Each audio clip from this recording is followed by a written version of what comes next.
Assalamualaikum warahmatullahi wabarakatuh.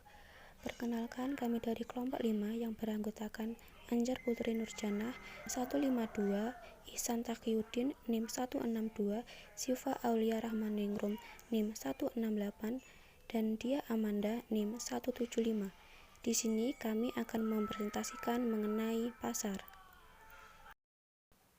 Pembahasan yang pertama yaitu mengenai sejarah pasar.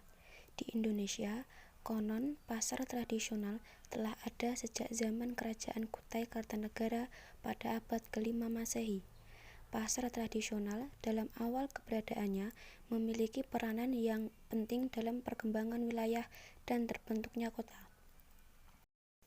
Sebagai pusat aktivitas ekonomi masyarakat, pasar tradisional telah mendorong tumbuhnya pemukiman-pemukiman dan aktivitas sosial ekonomi lainnya di sekitar pasar tersebut, dan pada tahap selanjutnya berkembang menjadi pusat pemerintahan. Pasar tradisional berawal dari sistem barter barang sehari-hari yang dilakukan masyarakat setempat dengan para pelaut Tiongkok. Sejak saat itu juga, pasar tradisional menjadi tonggak dalam memajukan dan menggerakkan ekonomi kerakyatan serta menjadi miniatur kehidupan sosial, budaya, bahkan politik suatu masyarakat. Dalam perkembangan pasar tradisional, perempuan memiliki peran yang signifikan.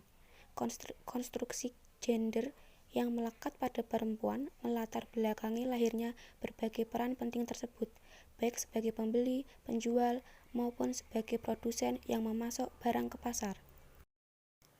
Adapun perilaku masyarakat di pasar, yaitu interaksi manusia dalam kegiatan ekonomi terjadi di pasar.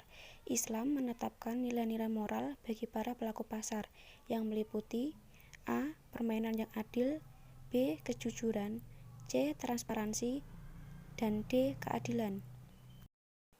Perkembangan pasar.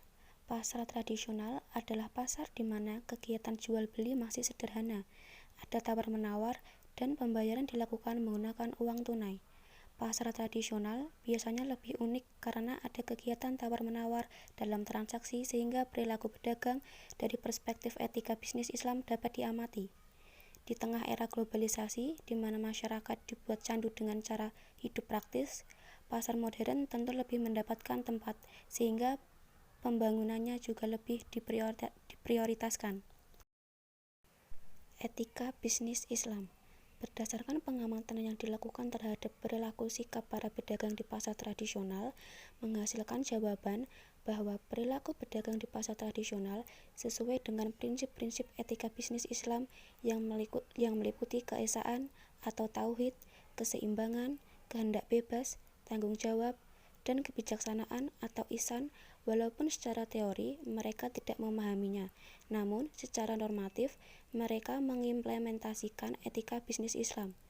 Pedagang menegaskan bahwa dengan menerapkan prinsip-prinsip tersebut, bisnis yang mereka jalankan akan membawa mereka menuju kesuksesan hidup di dunia dan di akhirat. Itu tadi yang dapat kami sampaikan. Kurang lebihnya mohon maaf. Wassalamualaikum warahmatullahi wabarakatuh.